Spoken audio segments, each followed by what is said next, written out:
ગીત સાંભળીને પાછા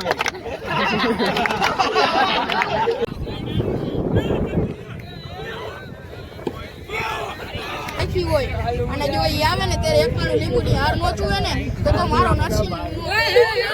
હાલો મિત્રો, જય માતાજી. આ છે અમારા સ્ટાફ સાથી મિત્રો. ગૌતમ સર છે, આ ભાવેશ સર છે. આજે અમે બધા વિદ્યાર્થીઓને અલગ અલગ ગેમ્સ રમાડવા માટે મેદાનમાં લઈને આવ્યા છીએ. આજે ખૂબ મજા કરવાની છે અને ખૂબ વિદ્યાર્થીઓને આનંદ કરાવવાનો છે. આ અમારો સ્ટાફ છે, બેઠા છે શાંતિથી. આ મેદાન છે એલી ગ્રાઉન્ડ મોરબીનું.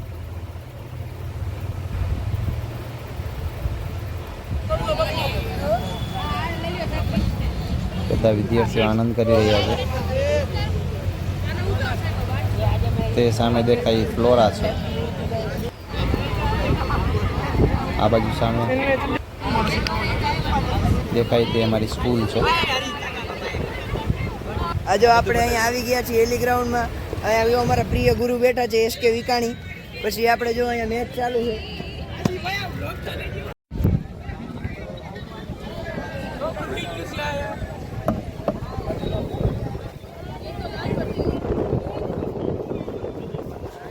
તો આપણે આ સાહેબ એસકે વિકાણી આપણા પ્રિય સાહેબ છે. આ વાંહે બેઠે ભાવેશ ગુરુ. એ આપણા મારી ફિટનેસ જળવાઈ રહે એના માટે અત્યારે વોલીબોલ રમ્યું થોડીક.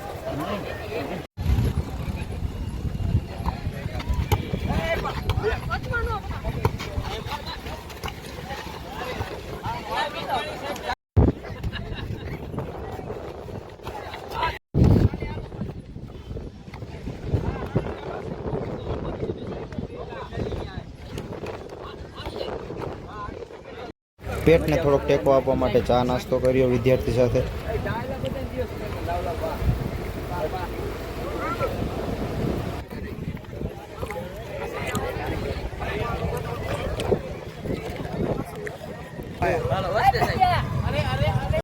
આવતીકાલે દશેરા છે તો અહીં રાવણ દહન રાખેલું છે.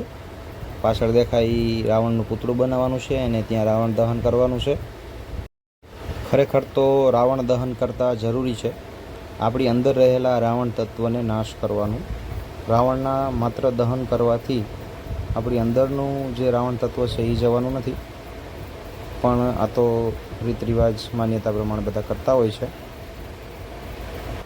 સાથે સાથે અમારી રમત તો ચાલુ જ છે, ગેમ તો ચાલુ જ છે. આ બાજુ આ ફ્લોરા છે, ક્રિકેટ રમી રહ્યા છે બાળકો. ભાવેશભાઈએ દડો નાખ્યો અને મેં આ ફટકાર્યું. ઘડીક રમવાનો આનંદ લીધો ભાવેશભાઈએ અને મેં. ત્યારબાદ બધા વિદ્યાર્થીઓ સાથે ખૂબ આનંદ કર્યો, ખૂબ મોજ કરી.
ગીત સાંભળીને પાછા